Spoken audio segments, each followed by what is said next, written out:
So, hello everyone, welcome to all in your platform Aspiro Math Academy, and in this lecture we are going to be discuss about the set of the 11th mathematics. Okay, so क्या होता है set को पढ़ने से पहले हम ये तो समझ लें कि इसका कंसेप्ट यूज कहाँ पे होता है एंड इसको पढ़ने से हमारा क्या बेनिफिट है. ओके, एंड इसको हम कहाँ पे अप्लाई कर सकते हैं. ओके, सो सेट को हम रिलेशन एंड फंक्शन के जब कंसेप्ट को स्टडी करते हैं वहाँ पे हमारा सेट के का नॉलेज वहाँ पे काम आता है, एंड हम जब ज्योमेट्री पढ़ते हैं वहाँ पे भी हमारा सेट का नॉलेज काम आता है, एंड जब हम सीक्वेंस पढ़ते हैं, प्रोबेबिलिटी पढ़ते हैं, इन सब में भी हमारा सेट का जो कंसेप्ट है वो काम आता है ना. दैट मीन्स कि हम किसी चीज़ को कैसे रिप्रेजेंट करते हैं वो हम सेट पे सीखते हैं. ओके, एंड इस चीज़ का एप्लीकेशन इन सारे चैप्टर्स में होने वाला है, एंड आपको हायर क्लासेस में भी जब आप जाएंगे कॉलेजेस एंड हायर क्लासेस में, तो वहाँ पे भी आपको सेट का कंसेप्ट बहुत ही ज़्यादा काम आने वाला है. ओके, सो ये चैप्टर आपके लिए बहुत इंपॉर्टेंट है, एंड इस कंसेप्ट को बहुत अच्छे से समझना पड़ेगा, तभी आप आगे के लिए प्रिपेयर हो पाएंगे. ओके, सो ये कंसेप्ट वेरी इंपॉर्टेंट है. ओके, सो जो जर्मन मैथमेटिशियन थे जॉर्ज कैंटर, उन्होंने फर्स्टली डेवलप किया था जब वो ट्रिग्नोमेट्रिक सीरीज पे वर्क कर रहे थे 1845 से 1918 के टाइम पे. तो तब उन्होंने सेट के कंसेप्ट को डिस्कवर किया, एंड तभी से सेट का कंसेप्ट हमें स्टडी करने के लिए उनकी थ्योरी आई. ओके, सो हम इस सेट के कंसेप्ट में क्या क्या पढ़ते हैं, हम बेसिक डेफिनेशंस पढ़ेंगे कि कौन सा सेट कैसा होता है एंड उसकी डेफिनेशन क्या है, वो कैसे रिप्रेजेंट करते हैं उसको, है ना, ये चीज़ें. एंड कुछ ऑपरेशंस होते हैं जिनको हम अप्लाई कर सकते हैं. ओके, सो उनको सॉल्व करने के लिए कुछ ऑपरेशंस, तो बेसिक डेफिनेशन से ऑपरेशन से बस इतनी सी चीज़ें हैं इस सेट चैप्टर के अंदर. ओके, सो अगर हम सेट की बात करें, set that means collection of object. Okay, collection of object. Okay, and अब यहाँ पे कलेक्शन ऑफ ऑब्जेक्ट का क्या मतलब हुआ, जैसे आपके पास में पैक ऑफ कार्ड्स है. ओके, एक पैक के अंदर बहुत सारे कार्ड्स हैं. सो उस पैक के अंदर जो भी कार्ड्स हैं 1 2 3 4 जो भी कार्ड्स हैं उनको हम कलेक्शन बोलेंगे ना. एक पैक के अंदर है ना, तो उस कलेक्शन के अंदर वो कार्ड्स हैं, सो दैट मीन्स वो कलेक्शन ऑफ ऑब्जेक्ट. ये ऑब्जेक्ट आपका क्या हुआ, कार्ड, एंड पैक जो हुआ तो वो कलेक्शन हुआ. तो कार्ड की कलेक्शन को हम बोलेंगे कि ये इसका सेट है. ओके, सो उस पैक के अंदर आने वाले सारे कार्ड्स ही हमारे कलेक्शन ऑफ कार्ड्स हो जाएंगे. ओके, सो ये भी हमारा एक सेट हुआ. जैसे एक क्रिकेट की टीम है, उसमें 11 मेंबर्स होते हैं. ओके, सो क्रिकेट की टीम के अंदर जो भी मेंबर्स होंगे 11, तो वो सब भी एक कलेक्शन के अंदर आते हैं. ओके, वो एक टीम है, एंड टीम के अंदर जो भी मेंबर्स हैं तो वो भी एक कलेक्शन हुआ. ओके, एंड जैसे क्राउड ऑफ पीपल, बहुत सारी भीड़ है पीपल्स है, तो पीपल को हम काउंट कर सकते हैं ना, तो उनका भी एक कलेक्शन बन सकता है. ओके, एंड जैसे हमारे पास में नेचुरल नंबर है, हमें बोला जाए कि आप 10 तक के नेचुरल नंबर्स के लिए आप सेट डिफाइन करिए. ओके, सो हम क्या करेंगे, एक ऐसा कुछ ब्रैकेट बनाएंगे, एंड यहाँ पे वो 1 से लेके 10 तक की सारे डिजिट्स को यहाँ पे लिख देंगे, एंड ये हमारा सेट बन गया. ओके, सो ये हम इसको ईजिली इसको एक कलेक्शन के अंदर में डाल दिया. ओके, हमारे पास में प्राइम नंबर हो गए, रिवर्स हो गई, जैसे रिवर्स ऑफ इंडिया बोल दिया गया. ओके, सो आपको इंडिया के जितनी भी रिवर्स है उनको यहाँ पे आप लिख सकते हैं. ओके, गंगा हो गया, यमुना हो गया, क्षिप्रा हो गया. ओके, सो ऐसे बहुत सारी रिवर्स है जो कि इंडिया के अंदर जो भी पाई जाती है, हम उसको एक कलेक्शन के अंदर लिख सकते हैं. ओके, एंड यहाँ पे अगर बोला जाए कि रिवर्स ऑफ वर्ल्ड, ओके, तो हम यहाँ पे एक रिवर्स ऑफ वर्ल्ड बनाएंगे, एंड यहाँ पे रिवर्स ऑफ इंडिया बनाएंगे, जब हमारे इंडिया एंड वर्ल्ड. अब हमें बोला जाए कि क्या यहाँ पे इसमें से कोई एक जैसे नील रिवर होगी. ओके, तो नील रिवर क्या इंडिया के रिवर के अंदर आती है? नो. तो दैट मीन्स ये जो नील रिवर है वो इस सेट पे बिलोंग नहीं करती, वो इस सेट पे बिलोंग करती है ना. तो इस तरह से हम इसको डिफाइन कर सकते हैं. ऑड नंबर्स हो गए, जैसे बोल दिया गया ऑड नंबर्स, आप 10 से कम तक के ऑड नंबर्स को डिफाइन करिए. ओके, सो आप यहाँ पे लिख सकते हैं 10 तक के ऑड नंबर्स, एंड आपको अगर बोल दिया गया सिर्फ ऑड नंबर लिखने के लिए, तो आप स्टार्टिंग के कुछ ऑड नंबर्स लिखेंगे एंड यहाँ से डॉट कर देंगे. दैट मीन्स ये इनफाइनाइट तक जा रहा है ना, और लास्ट की कोई लिमिट पता नहीं है, सो इसमें हम कुछ डॉट डॉट करके रिप्रेजेंट कर सकते हैं ना. ऐसे ही हमारे वॉवल्स हो गए, इंग्लिश के वॉवल्स हमें पता है 5 होते हैं, एंड इसको हम कलेक्शन, ये डिफरेंट तो नहीं होती, ये सबके लिए सेम ही होते हैं ई आई ओ यू। ओके, तो इसको हमने एक कलेक्शन ऑफ ऑब्जेक्ट मान लिया। ओके, सो इसको भी हम सेट में रिप्रेजेंट कर सकते हैं। काइंड्स ऑफ ट्रायंगल, ओके, जो हमारे पास में ट्रायंगल्स होते हैं वो राइट एंगल हो गया, आइसोस्केलस ट्रायंगल हो गया, एंड और भी सारे ट्रायंगल्स, तो उनको हम एक कलेक्शन के अंदर रिप्रेजेंट कर सकते हैं। ओके, ऐसे ही प्राइम फैक्टर्स हो गया, जैसे हमें बोला गया यहाँ पे 20 का प्राइम फैक्टर निकालो। ओके, तो यहाँ पे आएगा 5 into 4 है ना, एंड यहाँ पे जो हमारे 5 into 4 है, तो 5 and 4 को हम यहाँ पे एक सेट के अंदर लिख सकते हैं। ओके, सो ये भी हमारा एक सेट बन गया। एंड एक क्वेश्चन के सोल्यूशन, जैसे कोई हमारे पास में x² + 2x + 1। ओके, सो हमारे पास में जो भी इसका कंसेप्ट आएगा +2x + 1, तो यहाँ पे x की वैल्यू आएगी -2 -1, तो इसको भी हम -2 और -1 को यहाँ पे एक सेट के अंदर रिप्रेजेंट कर सकते हैं। ओके, सो ये भी हमारा एक सेट बन गया। ओके, अगर हमें बोल दिया गया कि जैसे 5 most renowned mathematicians in the world. Okay, अब ये चीज तो वेरी करती है ना, हम most renowned mathematician in world, तो आप इंडिया में जाएंगे तो वो उनके रिनॉन्ड मैथमेटिशियन कुछ कोई और होंगे, एंड पीपल टू पीपल सबका डिफरेंट ओपिनियन होता है, तो वो किसी और को मानेगा, वो किसी और को मानेगा। ओके, तो ये चीजें हमारी ये सेट के अंदर नहीं आती। ओके, सो हमारे पास में सेट के अंदर आता क्या है, जो कि कलेक्शन ऑफ ऑब्जेक्ट तो हो भी, साथ में यहाँ पे वेल डिफाइन होना चाहिए। ओके, जिसको हम इजीली एक्सप्लेन कर सकें, एंड पीपल टू पीपल चीज़ें वेरी नहीं होनी चाहिए। ओके, सो जब हमारी चीज़ें पीपल टू पीपल वेरी नहीं करती हैं और एक ही कंसेप्ट सबके लिए इक्वल होता है, एंड वो ही कंसेप्ट सबके लिए सही भी होता है, तो हम उसको सेट कहते हैं। ओके, सो अगर हम सेट की डेफिनेशन देखें, तो सेट की डेफिनेशन में हमें यही कहती है कि जब भी कलेक्शन ऑफ ऑब्जेक्ट आपका वेल डिफाइन होगा तो वो सेट कहलाएगा। Okay, only collection of object set नहीं कहलाएगा, है ना, जब भी वो वेल डिफाइन होना चाहिए, यूनिवर्सल होना चाहिए, पीपल टू पीपल चीजें वेरी नहीं करनी चाहिए, वो ही आपका सेट कहलाएगा। ओके, जैसे A E I O U, okay, vowels हो गए, है ना, एंड ये vowels people to people differ तो नहीं करेंगे कि हम दूसरे पर्सन से पूछे तो वो बोलेगा कि वोवल्स नहीं ये नहीं होते, भी होते हैं, ऐसे ही होते हैं, है ना। तो ये चीजें जो हैं, तो ये आप किसी से भी पूछेंगे तो वोवल्स में सब यही बोलेंगे कि ए ई आई ओ यू ही आपका वोवल होता है। ओके, सो ये वेल डिफाइंड है ना, हर कोई इसको डिफाइन कर सकता है, एंड अच्छे से एक्सप्लेन कर सकता है, एंड ये चीजें वेरी नहीं करती हैं पीपल टू पीपल। सो ये well defined collection of object, ये वेल डिफाइंड वर्ड जो है तो वेरी इंपॉर्टेंट है, अगर ये हट जाएगा तो सेट की डेफिनेशन बदल जाएगी। Okay, so collection of object well define होना चाहिए, तभी आपका वो सेट कहलाएगा, है ना। एंड यहाँ पे जो सेट होता है, इसके कई ऑब्जेक्ट, एलिमेंट्स, मेंबर्स, है ना, तो ये सारे सिनोनिम टर्म्स है ना। जब कभी भी आपको कलेक्शन ऑफ ऑब्जेक्ट बोल सकते हैं, कलेक्शन ऑफ एलिमेंट्स बोल सकते हैं, कलेक्शन ऑफ मेंबर्स बोल सकता है, तो इन सब का मतलब भी यही होता है कि कलेक्शन ऑफ ऑब्जेक्ट या मेंबर या एलिमेंट्स, वो बात एक ही है ना। उसके अंदर जो भी चीजें आ रही हैं तो उसको इन सिनोनिम टर्म्स का यूज करके हम रिप्रेजेंट कर सकते हैं। ओके, सो इसको हम डिनोट कैसे करते हैं, यूजुअली हम कैपिटल लेटर से ही डिनोट करते हैं। ए हो गया, बी हो गया, एक्स हो गया, वाई हो गया, जेड हो गया, है ना, कोई भी टर्म ले सकते हैं, एंड हम इसको कैपिटल लेटर से ही डिनोट करते हैं ना। जो एलिमेंट्स होते हैं, एलिमेंट्स कहें, मेंबर्स कहें, ऑब्जेक्ट कहें, है ना, तो इनको हम स्मॉल लेटर से रिप्रेजेंट करते हैं, जैसे स्मॉल ए, बी, एक्स, वाई, जेड, है ना, तो ये सारे स्मॉल लेटर्स, इन सबको हम एलिमेंट्स को रिप्रेजेंट करने के लिए यूज करते हैं ना। जैसे फॉर एग्जांपल यहाँ पे एक हम कुछ ब्रैकेट लेंगे। ओके, एंड उसके अंदर में हम कुछ एलिमेंट्स लेंगे, जैसे ए हो गया, बी हो गया, सी हो गया, एफ हो गया, जी हो गया। ओके, सो ये अंदर जो आ रहे हैं ये हमारा एलिमेंट्स होंगे, एंड इनको हम स्मॉल लेटर से रिप्रेजेंट करेंगे। ये हमारे पास में जो, इसको हम ए ले लेते हैं, या फिर एक्स या वाई कुछ भी ले सकते हैं। तो ये जो हमारा ए सेट है, ये एलिमेंट्स इस सेट के अंदर है ना। इसको हम ग्रीक लेटर एप्सिलॉन से डिनोट करते हैं ना। दैट मीन्स इस एप्सिलॉन को इस सेट के अंदर हम बिलोंग्स टू पढ़ते हैं ना। दैट मीन्स अगर हमको बोला जाए कि ए जो एलिमेंट है वो क्या ए सेट के अंदर है, यस, ये जो हमारा स्मॉल ए है ये हमारा बिलोंग्स टू ए है ना। जो ए सेट है उसके अंदर में हमारा ये ए एलिमेंट है। ओके, सो हम कह सकते हैं कि ये जो स्मॉल ए है ये बिलोंग्स टू ए है ना।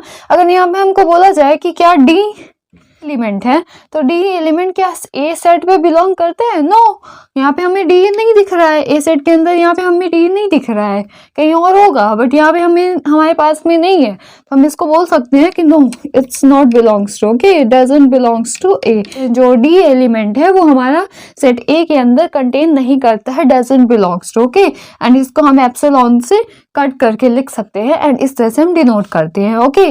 जैसे अभी वोवेल्स हो गए ए, ई, आई, ओ, यू, है ना। अगर यहाँ पे हमें बोला जाए ये हमारा सेट ए हो गया, ओके। सो अगर हमें बोला जाए कि ये जो ए एलिमेंट है वो ए सेट में, कैपिटल ए सेट में बिलोंग करता है या नहीं, यस, ये जो स्मॉल ए है ये हमारा ए सेट में बिलोंग करता है। एंड यहाँ पे हमें बोला जाए कि अगर क्या बी ए सेट में बिलोंग करते हैं, नो, इधर हमें वॉवल्स के अंदर बी तो नहीं दिया हुआ है, तो हमारा जो बी है वो डजंट बिलोंग्स टू ए हो जाएगा, है ना। एंड इसी तरह से हमें अगर थर्ड डी का प्राइम फैक्टर निकालने के लिए बोला जाए तो हम यहाँ पे लिख सकते हैं 6 × 5 एंड इसका भी कुछ होगा 2 × 3 × 5, ओके। सो ये हमारा प्राइम फैक्टर, इसको हम कुछ पी से रिप्रेजेंट कर रहे हैं, यहाँ पे कलेक्शन ऑफ ऑब्जेक्ट में हम लिख सकते हैं 2, 3, 5। एंड यहाँ पे अगर हमें बोला जाए कि क्या 3 सेट पी में कंटेन करता है, यस, यहाँ पे हमारा जो 3 है ये सेट पी में कंटेन करता है। एंड यहीं पे हमें बोला जाए कि क्या 15 सेट पी में कंटेन करता है, नो, यहाँ पे हमारे पास में 15 नहीं है, that means 15 doesn't belongs to P, okay. So ये हमारा सेट की डेफिनेशन है एंड इसी तरह से हम सेट को समझते हैं, ओके। हम कुछ और भी लेटर्स बता रहे हैं जो कि हमें यहाँ पे, जैसे हमने कैपिटल लेटर लिया ना सेट को डिनोट करने के लिए, वहाँ पे हम कुछ और भी सिंबल्स यूज करते हैं जो कि उन नंबर्स को शो करते हैं, ओके। सो हम इसको देखते हैं। सो हमारे पास में ये कुछ सिंबल्स हैं जिनको हम सेट को डिनोट करने के लिए यूज करते हैं, ओके। जैसे हमारे पास में जो कैपिटल एन है वो नेचुरल नंबर का सेट कहलाता है। जैसे हमारे पास में कोई भी नेचुरल नंबर्स हो गए 1, 2 एंड सो ऑन, तो इनको हम जब भी सेट पे रिप्रेजेंट करेंगे तो यहाँ पे हमारे पास में कैपिटल एन से करेंगे। कैपिटल एन लिखा है, दैट मीन्स ये नेचुरल नंबर का सेट है ना।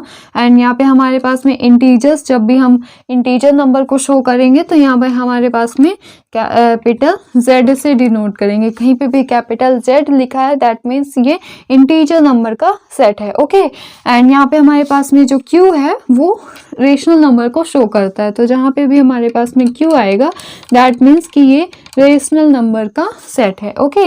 एंड यहाँ पे हमारे पास में आर जो है वो रियल नंबर को शो करता है, तो कहीं पे भी हमारे पास में जब भी आर सेट दिया हुआ होगा तो हम समझेंगे कि ये रियल नंबर का सेट है, ओके।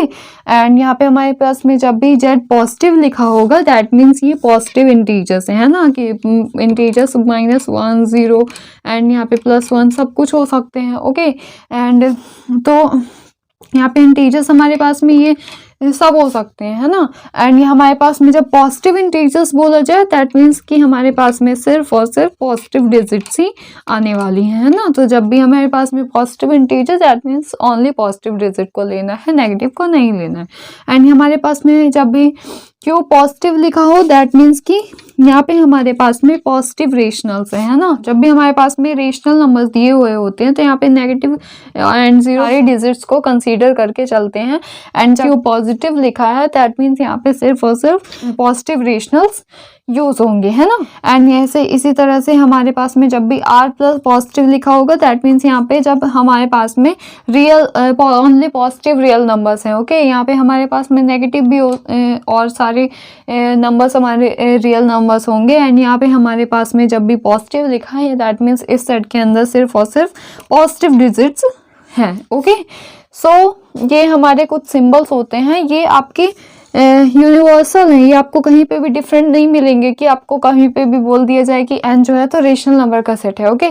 सो ये जो हमारे सिंबल्स हैं ये आपको हायर लेवल तक यही रहने वाले हैं। एंड हर जगह पे जब भी यहाँ पे एन लिखा जाएगा तो नेचुरल नंबर का सेट होगा, जेड लिखा जाएगा दैट मीन्स इंटीजर नंबर का सेट होगा, क्यू लिखा जाएगा दैट मीन्स रेशनल नंबर का सेट होगा, R that means real number का set, Z positive that means positive integers का set, Q positive that means rational positive का set, R positive that means real positive का set, okay. So ये हमारे symbols आपको ध्यान में रखने हैं, यही सिंबल्स हर जगह पे यूज होंगे, ओके। सो आगे बढ़ते हैं एंड हम इसके मेथड्स को डिस्कस करते हैं कि हम किस तरह से सेट को रिप्रेजेंट कर सकते हैं। तो हम सेट को दो तरीके से रिप्रेजेंट कर सकते हैं। हमारे पास में दो मेथड्स हैं। पहला रोस्टर मेथड जिसको हम टेबुलर फॉर्म भी बोलते हैं, एंड दूसरा है हमारे पास में सेट बिल्डर फॉर्म। ओके, ये दोनों ही तरीके से हम सेट को रिप्रेजेंट कर सकते हैं एंड मीन कोई नहीं बदलने वाला। ओके, जैसे हमारे पास में जो भी हम सेट को टेबुलर फॉर्म में लिखेंगे वही सेट हमारा सेट बिल्डर फॉर्म में लिखने के बाद भी वो सेट वो ही रहेगा, है ना, उसकी डेफिनेशन चेंज नहीं होगी। बस हमें रिप्रेजेंट करने के हमारे पास में दो तरीके हैं जिसको हम इस तरीके से भी रिप्रेजेंट कर सकते हैं एंड इस तरीके से भी रिप्रेजेंट कर सकते हैं। ओके, सो सेट को रिप्रेजेंट करने के लिए हमारे पास में जो दो मेथड्स हैं उसमें अगर हम रोस्टर मेथड या टेबुलर फॉर्म को पहले समझें तो इसका मतलब ये है, यहाँ पे सबसे पहले लिखा हुआ कि हमारे पास में जो सारे एलिमेंट्स हैं उनको हमको लिस्ट करना, सारे एलिमेंट्स को लिस्ट करना, हमको कोई भी एलिमेंट छोड़ना नहीं है ना। मतलब हमारे पास में जैसे एलिमेंट्स क्या हुए, एक ए सेट दिया हुआ है एंड ये हमारे पास में AEIOU। ओके, तो हमारे पास में जो भी ये एलिमेंट्स हुए तो इनको हम सबको लिस्ट करना होगा ना। दैट मीन्स इन सबको हमको इस सेट के अंदर लिखना है ना, ताकि हमें ये दिखे, है ना। तो इस तरीके से हमें इसे रिप्रेजेंट करते हैं। और क्या लिखा हुआ है, element separated by comma. Okay, जो हमारे पास में जो एलिमेंट्स है इनको हमको अलग करने के लिए बीच में कॉमा लगाना पड़ेगा ना। हम सिर्फ AEIOU ऐसे करके नहीं लिख सकते, इसको हमको सेपरेट करने के लिए कि ये अलग अलग हैं तो इनको हमको सेपरेट करने के लिए हमको कॉमा भी लगाना है ना। एंड सबसे पहले हमें सारे एलिमेंट्स को लिस्ट करना है, देन उनमें एलिमेंट्स को सेपरेट करने के लिए कॉमा लगाना है एंड इनक्लोज्ड विथ ब्रेसेस, है ना। ये जो बड़ा सा कर्ली ब्रैकेट है इसके अंदर हमें इन सारे एलिमेंट्स को डाल देना है। एंड जो हमारे पास में एलिमेंट्स हैं वो इममटेरियल है। ओके, दैट मीन्स कि यहाँ पे हमारे पास में जैसे ये इनका ऑर्डर कुछ भी हो सकता है ना। एंड जैसे ए लिखा हुआ ना तो यहाँ पे हम IOEOUA ऐसे इस तरीके से भी हम लिख सकते हैं, ऐसा कोई प्रॉब्लम नहीं। बस ये सारे पांचों एलिमेंट्स इस सेट के अंदर आने चाहिए, दैट मीन्स ये हमारा सेट बिल्कुल करेक्ट है। ओके, सो हमारे पास में हम सेट को रोस्टर या टेबुलर फॉर्म में हम रिप्रेजेंट करने के लिए हम 2-3 स्टेप फॉलो करते हैं। सबसे पहला क्या, हमें सारे एलिमेंट्स को लिस्ट करना है। जैसे हम वोवल का सेट बनाए तो सारे एलिमेंट्स को लिस्ट करना है। दैट मीन्स कि हमारे पास में ए आएगा, AEIOU। ओके, एंड देन इसके बाद में हमारे ये जो एलिमेंट्स हैं इनको हमको सेपरेट करने के लिए यहाँ पे कॉमा लगाना है। ओके, एंड इसके बाद में हमारा जब ये कॉमा लग जाता है, ये सेपरेट हो जाता है, देन इसके बाद में हमें बड़ा सा ये कर्ली ब्रैकेट के अंदर इन सारे सेट को क्लोज कर देना है। ओके, सो हमारा ये वोबल्स का सेट रेडी है। ओके, एंड ये जो एलिमेंट्स हैं इनको हम ऑर्डर कुछ भी हो सकते हैं ना, इनके ऑर्डर में कोई प्रॉब्लम नहीं। और इसी तरह से हमें एक और एग्जांपल अगर देखें तो हमारे पास में लिखा हुआ है कि जो ऐसे नेचुरल नंबर्स के सेट को बताना है जो कि हमारे 42 को डिवाइड करें। ओके, तो हमारे पास में कौन कौन से हो सकते हैं, 1 हो सकते हैं, 2 हो सकते हैं, 3, 6, 14, 21, 42, है ना। तो ये सारे जो एलिमेंट्स है ये 42 को डिवाइड कर रहे हैं ना, और ये साथ में नेचुरल नंबर भी है। एंड यहाँ पे बोला गया है कि यहाँ पे order of listing no relevance, है ना। ओके, दैट मीन्स अगर हम इनके ऑर्डर को चेंज कर दें, यहाँ पे हम 42 लिख दें, यहाँ पे 21 लिख दें, यहाँ पे 3 लिख दें, यहाँ पे 6 लिख दें, यहाँ पे 2, यहाँ पे 1 एंड यहाँ पे 14, सो हमारे पास में ये अगर हम ऑर्डर चेंज भी कर दें तो इनके सेट में कोई चेंज नहीं आने भाई, ये सारे एलिमेंट्स वही हैं जो कि नेचुरल नंबर हैं और साथ में 42 को डिवाइड कर रहे हैं, तो इसमें कोई प्रॉब्लम वाली बात नहीं है। हम इसके ऑर्डर को हम चेंज कर सकते हैं एंड हमारा ऑर्डर को चेंज करने से हमारा सेट चेंज नहीं होता है ना। तो हम ऑर्डर का यहाँ पे कोई रिलेवेंस नहीं है, साफ साफ लिखा हुआ है ना। एंड ये रोस्टर एंड टेबुलर फॉर्म में एक और कंसेप्ट है जो कि बोला जा रहा है कि एलिमेंट्स नॉट जनरली रिपीटेड, है ना। जो एलिमेंट्स होते हैं रोस्टर टेबुलर फॉर्म में तो सेट के अंदर, तो यहाँ पे हम जनरली रिपीट नहीं करते हैं। जनरली दैट मीन्स कि हम बोलते हैं रिपीट नहीं करते, कभी कभी रिपीट हो सकता है बट हम जनरली जो है तो रिपीट नहीं करते, हम डिफरेंट लेते हैं। इसका क्या मतलब है, अगर हम एग्जांपल से समझें, हमारे पास में एग्जांपल हो गया school. Okay, school that means SCHOOL। Okay, and हम इसको अगर सेट के अंदर रिप्रेजेंट करें तो ये कुछ ऐसा आएगा, SCH, है ना, OOL, है ना। बट हमारे पास में जो सेट का कंसेप्ट कहता है कि हमारे पास में जो एलिमेंट्स हैं उनको जनरली रिपीट नहीं करते, हमको डिफरेंट एलिमेंट्स लेने हैं। दैट मीन्स कि यहाँ पे O 2 टाइम्स आ रहा है, दैट मीन्स इसको हम ऐसा लिख सकते हैं, HOL। तो ये हमारा सेट जो है तो करेक्ट है, ये भी करेक्ट है, ये भी करेक्ट है, बट जनरली हम जो एलिमेंट्स लेते हैं वो डिफरेंट लेते हैं। दैट मीन्स इसको अगर कोई एलिमेंट्स अगर यहाँ पे रिपीट हो रहा है तो हम यहाँ पे रिपीट नहीं करेंगे सेट के अंदर, एंड हम उसको एक ही टाइम्स राइट करेंगे। ओके, सो हमारे पास में जो एलिमेंट्स है इनको हम डिस्टिंक्ट लेना है, एंड इनका ऑर्डर कोई रेलेवेंस नहीं रखता है, तो हम इसको ऐसे भी लिख सकते हैं, L लिख दें, O लिख दें, C लिख दें, H लिख दें, S लिख दें, इससे भी कोई डिफरेंस नहीं आने वाला। ये हमारा सेट बिल्कुल करेक्ट है। ओके, सो ये है हमारे पास में रोस्टर टेबुलर फॉर्म सेट को रिप्रेजेंट करने के लिए, है ना। एंड हम इसी तरह से सेट बिल्डर फॉर्म को देखते हैं। तो सेट बिल्डर फॉर्म हमें क्या कहता है, सेट को रिप्रेजेंट करने के लिए ये प्रॉपर्टी के थ्रू डिफाइन होता है। ओके, तो हमारे पास में सेट होगा, उसकी प्रॉपर्टी क्या है उसको हम यहाँ पे लिख देंगे, एंड वो सेट हमारा रिप्रेजेंट हो जाएगा, है ना। इसको कैसे हम रिप्रेजेंट कर सकते हैं, यहाँ पे फर्स्ट लिखा हुआ है कि describe element by using symbol. Okay, सबसे पहले हम कोई भी जो सेट है उसको हम कोई भी सिंबल x ले सकते हैं, y ले सकते हैं, z ले सकते हैं, a ले सकते हैं, b ले सकते हैं, कुछ भी लिख सकते हैं। सेट को रिप्रेजेंट करने के लिए हम एक सिंबल ले लेंगे, देन उसके बाद हमें कॉलन लेना है। ओके, एंड उसके बाद में हमें यहाँ पे कॉलन लगाना है ना, एंड हम after that characteristic property bye element. Okay, and उसके बाद में हम इसकी प्रॉपर्टी लिख देंगे, जैसे हमारे पास में A E I O U, ये हमारे पास में ये क्या था, वोवेल्स का सेट था, है ना। एंड इसी को अगर हम सेट बिल्डर फॉर्म में लिखे तो हमने इन एलिमेंट्स को जो है तो एक एक्स सिंबल से हमने इसको रिप्रेजेंट कर दिया। ओके, तो यहाँ पे हमारे पास में कुछ ऐसा आएगा, ये ब्रेसेस है ना, एंड उसके बाद एक्स सिंबल से हमने इसको डिनोट कर दिया, एंड इसके बाद हम कॉलन लगाएंगे, एंड इसके बाद हम इसकी प्रॉपर्टी लिखेंगे। इसकी प्रॉपर्टी क्या है, जो एक्स दैट मीन्स ये जो सेट है इसको हमने क्या लिया, x is a set of vowels, है ना, वोवेल्स का ये सेट है ना, किनका, किसमें, इंग्लिश अल्फाबेट्स, है ना। इंग्लिश अल्फाबेट्स में जो भी वोवेल्स होते हैं उनका ये जो सेट है वो x है ना। तो यहाँ पे लिखा हुआ है इसको, इसके बाद हम इसकी प्रॉपर्टी लिखेंगे, एंड देन उसके बाद हम इसको इनक्लोज कर देंगे ब्रेसेस से। ओके, ये हमारे पास में ये जो बड़ा ब्रैकेट है इससे हम इसको क्लोज कर देंगे। ओके, दैट मीन्स इसको हमने एक सिंगल इनकी प्रॉपर्टी के थ्रू इसको रिप्रेजेंट किया, है ना, इन्हीं वोवेल्स को। तो जो वोवेल्स का जो सेट है उसको रोस्टर टेबुलर फॉर्म में हम इस तरह से रिप्रेजेंट करेंगे, एंड सेट बिल्डर फॉर्म में कुछ इस तरह से रिप्रेजेंट करेंगे, है ना। एक सिंबल को कंसीडर करेंगे, एंड यहाँ पे हम उसकी प्रॉपर्टी के थ्रू इसको एक्सप्लेन कर देंगे, है ना। तो इन दोनों में कोई डिफरेंस नहीं है, जस्ट सिर्फ और सिर्फ रिप्रेजेंटिंग का ही डिफरेंस है ना। सो इसी तरह से हम इनको रिप्रेजेंट करेंगे। ओके, सो इसी तरह से हम और भी सारे एग्जांपल्स ले सकते हैं, नेचुरल नंबर्स ले सकते हैं, जैसे कि नेचुरल नंबर आया है यहाँ पे हम x से डिनोट कर सकते हैं, यहाँ पे x is a set of natural number, कुछ ऐसा लिख सकते हैं। ओके, सो इसी तरह से काफ़ी सारे एग्जांपल्स हो सकते हैं, जैसे नेचुरल नंबर्स लिखने हैं क्या 10 से कम के लिए। ओके, जैसे हम इसको हम रिप्रेजेंट कर सकते हैं n equals to x, x is a natural number, x क्या है, नेचुरल नंबर है।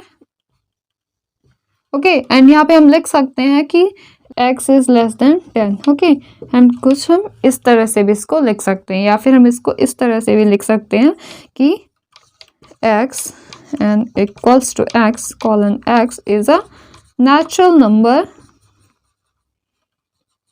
and x is less than 10। Okay, सो हम कुछ इस तरह से भी इस सेट बिल्डर फॉर्म को रिप्रेजेंट कर सकते हैं, एंड ये सारे एग्जांपल्स हुए सेट बिल्डर फॉर्म के। ओके, तो ये था हमारा सेट का कंसेप्ट एंड उसको रिप्रेजेंट करने का मेथड, एंड आगे हम इस चैप्टर को कंटिन्यू करेंगे एंड और भी कंसेप्ट्स को डिस्कस करेंगे। So if you like this video don't forget to like and subscribe and keep watching, keep connected with us. See you in the next videos.